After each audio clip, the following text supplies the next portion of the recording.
Oitavo livro do Velho Testamento, livro de Ruth, capítulo 1, versículo 1. Nos dias em que os juízes governavam, houve uma fome na terra, pelo que um homem de Belém de Judá saiu a peregrinar no país de Moabe.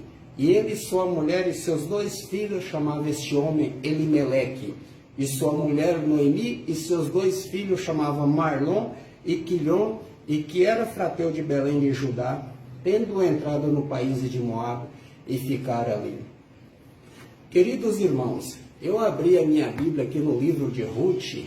Eu encontrei aqui uma história de uma família alicerçada, uma família unida, uma família que podemos dizer que quase perfeita para a vida dela.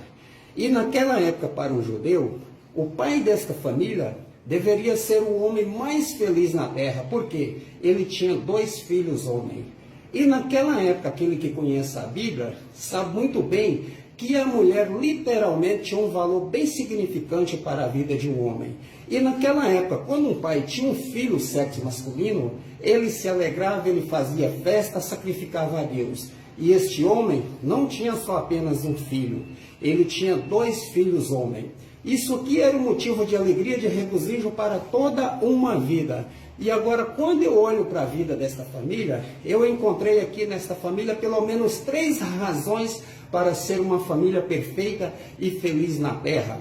Uma família que de fato poderia apresentar a família de Deus, mas nem tanto eles eram felizes como deveria ser. Deixa eu primeiro explicar. Por que eu acho que eles deveriam ser a família mais feliz na terra? 3 motivos pelo qual eu encontrei aqui uma alegria que poderia impor na vida deles. Primeiro, eles eram israelitas. Ser israelitas não era pertencer a qualquer povinho nicho escolhido pela sociedade.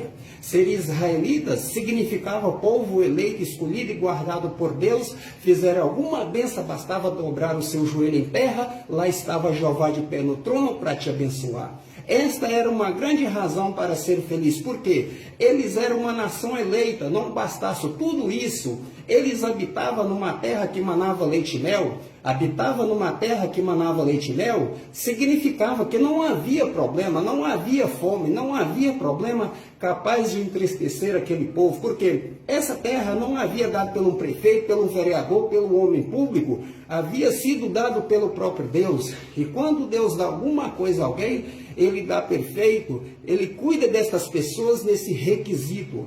Terceiro lugar, além deles ser um povo eleito, escolhido por Deus, além deles habitar na terra que manava leite e mel, eles professavam numa fé no único Deus verdadeiro. Era muita emoção para um coração humano, porque na final de contas, enquanto ele se curvava diante de Deus, que tinha olhos e não enxergava, ouvido e não ouvia, boca e não falava, ele se curvava diante de Deus, que tinha olhos e ainda tem para enxergar o seu povo na terra, mãos para abençoar, pés para caminhar no meio da sua congregação, ouvido para receber o louvor do seu povo e as suas narinas para receber os incensos das suas adorações.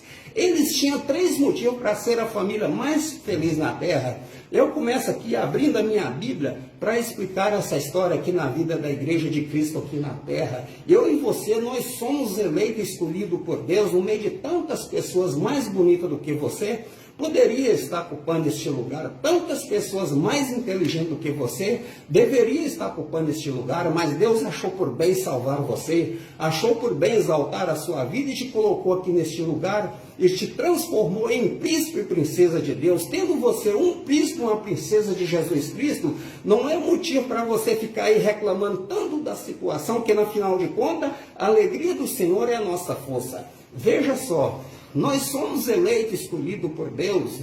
Não bastasse tudo isso, este lugar aqui é a rocha de Jeová. Aqui ninguém não pode sair sem levar a sua bênção para casa. Aqui tem pão, tem água, tem refresco. Neste lugar aqui o sol não pode queimar a sua pele, porque quando ameaçar queimar a sua pele, a nuvem da glória de Deus está te protegendo para não te fazer mal. Se o frio da noite quiser enrijecer a pele do teu rosto, essa toalha de Deus pronto para aquecer a sua alma. Nós estamos habitando na terra que mana leite e mel.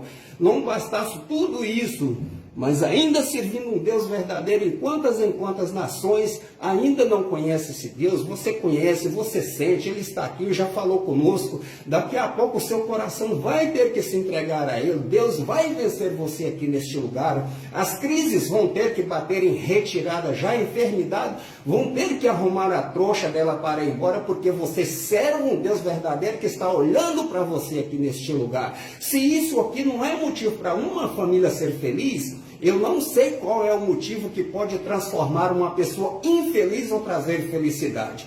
Entanto, quando eu olho para a Bíblia Sagrada, bem no começo desse livro, o original não está escrito como deveria estar escrito aqui, que houve fome na terra. Na palavra original diz que havia rumor, que havia fome, que o céu estava fechado. E agora, amado, quando eu olho para a vida desta família, eu olho para Elimeleco, tendo visualizado um homem, pai de família, um homem que deveria ter crescido em Jundaís, deve ter acreditado em Deus, exercendo a sua fé, e agora ele está com a sua família nessa terra, na terra que emanava leite e mel, habitava em Belém. A palavra Belém significa a casa do pão. A casa do pão é uma padaria constantemente, habitava na padaria de Deus.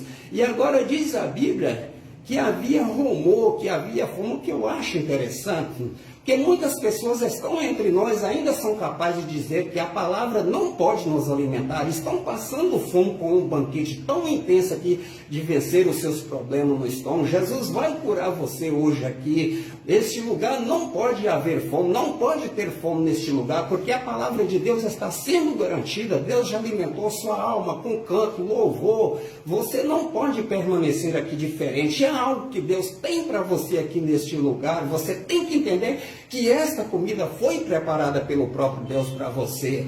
E lá estava ele e sua família. Elimeleque deveria ser daquele homem que tinha o seu objetivo, seus planos futuros, um homem que não queria se ter uma vida concordiana, uma vida com riqueza, como tinha lá os seus amigos.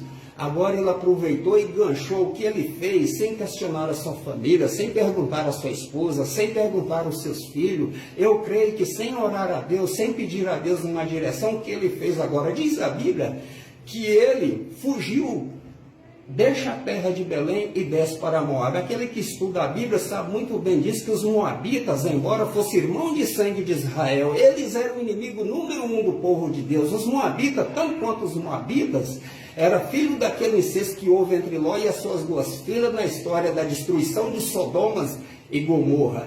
Deus havia amaldiçoado aquele povo. O que eu acho interessante, isso é, Elimeleque habitava na terra da bênção. Pega sua família e não vai para uma outra cidade próxima, não vai para um lugar onde havia paz, não vai para um lugar onde havia água fresca para beber. Ele desce para Moab. É como que diz assim, ele deixa a terra da bênção e desce para a terra sem resultado. Pegou a sua família e carregou e ficou ali. Eu venho em nome do Senhor Jesus Cristo trazer essas palavras para dizer a muitos corações que estão aqui, coração que só Deus conhece. O homem é o máximo que pode ver a aflição no seu rosto, o sorriso nos seus lábios.